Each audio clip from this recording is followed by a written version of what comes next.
Raymond group के पूर्व chairman Vijaypat Singhania का कल मुंबई में 87 वर्ष की आयु में निधन हो गया। उनके बेटे गौतम सिंघानिया ने एक्स पर पोस्ट की पद्म भूषण डॉक्टर विजयपत कैलाशपत सिंघानिया का निधन अत्यंत दुख के साथ सूचित किया जाता है। एक दूरदर्शी नेता, परोपकारी और प्रेरणादायक व्यक्तित्व, जिनकी विरासत आने वाली पीढ़ियों को मार्गदर्शन देती रहेगी। अंतिम संस्कार 29 मार्च को चंदनवाड़ी शमशान घाट पर हुआ। मुखाग्नि बेटे गौतम ने ही दी, लेकिन ये पोस्ट पढ़ते ही सोशल मीडिया भड़क उठा। कमेंट्स, रीपोस्ट और मीम्स की बाढ़ आ गई।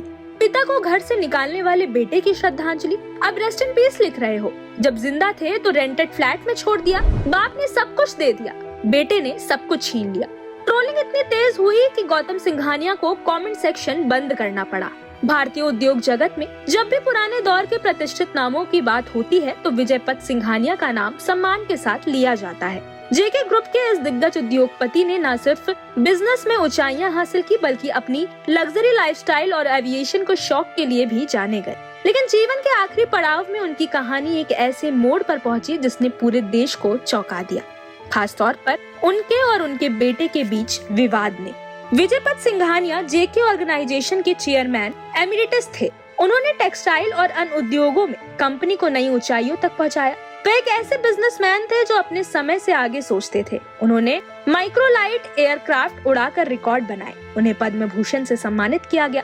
उनकी लाइफस्टाइल बेहद रॉयल थी, लेकिन जितनी ऊंचाई उन्होंने देखी उतना ही गहरा गिरावट का अनुभव भी किया। विजयपत सिंघानिया और उनके बेटे गौतम सिंघानिया के बीच विवाद की जड़ प्रॉपर्टी और कंट्रोल को लेकर मानी जाती है।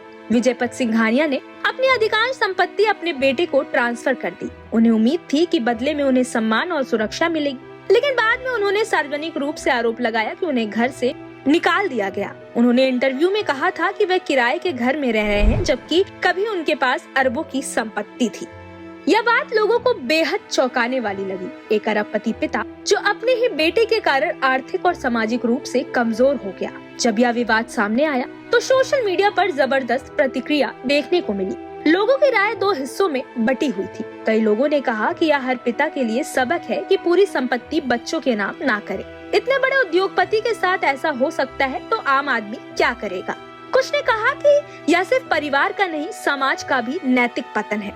वहीं कुछ लोगों ने यह भी कहा कि हर कहानी के दो पहलू होते हैं। शायद फैमिली में अंदरूनी मुद्दे रहे होंगे, पब्लिक में आकर बयान देना सही नहीं था, लेकिन कुल मिलाकर सहानुभूति का झुकाव पिता की तरफ ज्यादा दिखाई दिया। इस मामले ने लोगों को इसलिए झकझोर दिया क्योंकि यह एक हाई प्रोफाइल बिजनेस फैमिली से जुड़ा था। इसमें पिता बनाम बेटा का भावात्मक एंगल था। इसमें पैसा, पावर और रिश्तों का टकराव साफ दिख रहा था।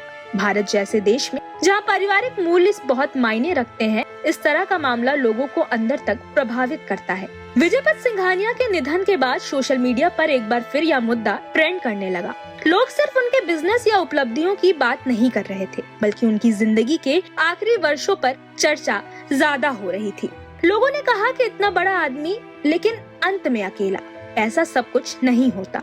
रिश्ते संभालना ज्यादा जरूरी है। कुछ लोगों ने इसे एक ट्रेजिक लाइफ लेसन बताया, जहां सफलता के बावजूद इंसान निजी जीवन में हार गया। यह कहना गलत नहीं होगा कि विजयपत सिंघानिया की जिंदगी दो हिस्सों में बटी हुई थी। पहला हिस्सा सफलता, पैसा, सम्मान और पावर, और दूसरा हिस्सा विवाद, अकेलापन, सार्वजनिक आरोप और पारिवारिक दूरी।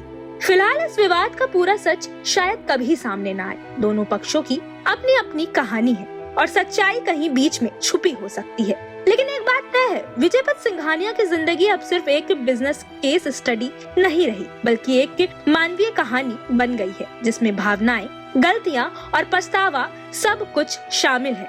आपका क्या कुछ कहना है? कमेंट में जरूर बताएं।